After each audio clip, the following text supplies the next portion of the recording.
Bienvenue à toutes et à tous. Aujourd'hui, on s'attaque à un sujet important.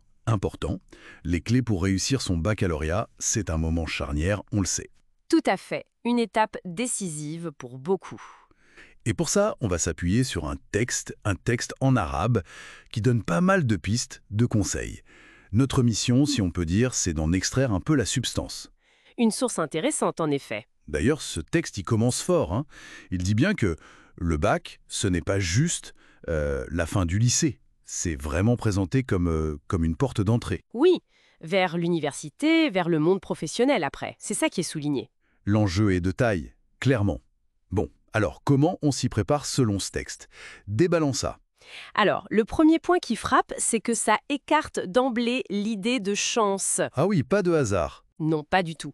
La réussite, c'est présenté comme le fruit d'un effort continu. On parle de travail, bien sûr, mais aussi d'organisation, d'autonomie.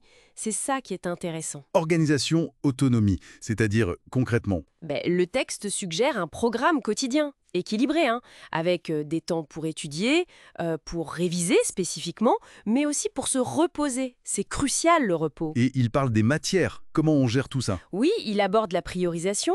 L'idée, c'est de hiérarchiser, peut-être selon la difficulté perçue ou les coefficients, pour optimiser son temps, quoi. D'accord. Donc planification, travail régulier? C'est ça. Mais il y a un autre aspect très concret, sur lequel le texte insiste beaucoup. Ah oui, lequel? L'entraînement pratique. C'est pas seulement apprendre ses cours, c'est faire. Faire, c'est-à-dire Résoudre d'anciens sujets, des annales. Et surtout, et ça c'est clé, simuler les conditions d'examen. Se mettre vraiment dans la peau du jour J. D'accord. Comme une sorte de répétition générale. Exactement. Et la source explique pourquoi c'est si important. Ça permet de gérer le stress, de démystifier un peu l'épreuve, et du coup ça renforce la confiance en soi. La confiance. Ça mène à un autre point. Le côté psychologique, le mental. Le texte en parle. Ah mais absolument. Et c'est là je trouve que ça devient vraiment intéressant. Le texte met énormément l'accent sur le calme, la sérénité. Il faut rester zen en gros. En quelque sorte, oui.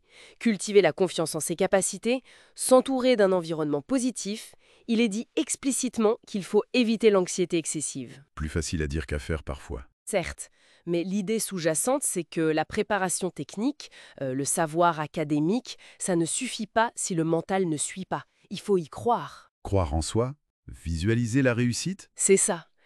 Et ça rejoint une vision plus large que propose le texte. Le bac n'est pas vu comme une finalité. Ah bon? Comment ça? C'est présenté comme le début d'un nouveau voyage. C'est la phrase utilisée. Donc cet état d'esprit positif, cette confiance qu'on construit, c'est pas juste pour l'examen. C'est pour la suite, pour ce qui vient d'après. Tout à fait. C'est un atout pour le nouveau parcours. D'ailleurs, le texte cite une formule, man jada wajada. Qui signifie? En gros, qui cherche sérieusement trouve.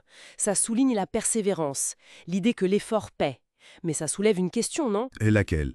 Comment on trouve le juste milieu entre la préparation hyper méthodique, technique, et puis le développement de cette force mentale, cette résilience? C'est une excellente question. Alors, si on essaye de résumer ce qu'on a tiré de ce texte, la réussite au bac, ce serait quoi? Une sorte de cocktail? Oui, une alchimie comme vous disiez. D'un côté, le travail régulier, bien planifié, L'entraînement concret, pour ne pas avoir peur de l'épreuve, et de l'autre, et de l'autre, tout l'aspect mental. Le calme, la confiance. Une confiance qui se nourrit de l'effort d'ailleurs. C'est vraiment la combinaison des deux qui ferait la différence. c'est clair. Une approche assez complète finalement. Très complète. Et ça amène peut-être à une dernière réflexion, en lien avec cette idée de nouveau voyage. Je vous écoute. Si réussir son bac, c'est effectivement le résultat d'un gros boulot et que ça ouvre des portes, comment faire pour que toute cette énergie, cette discipline qu'on a mise dans la préparation, elle serve vraiment d'élan pour la suite? Comment on transforme cet essai, si on peut dire, dans ce nouveau parcours qui commence? Transformer l'essai.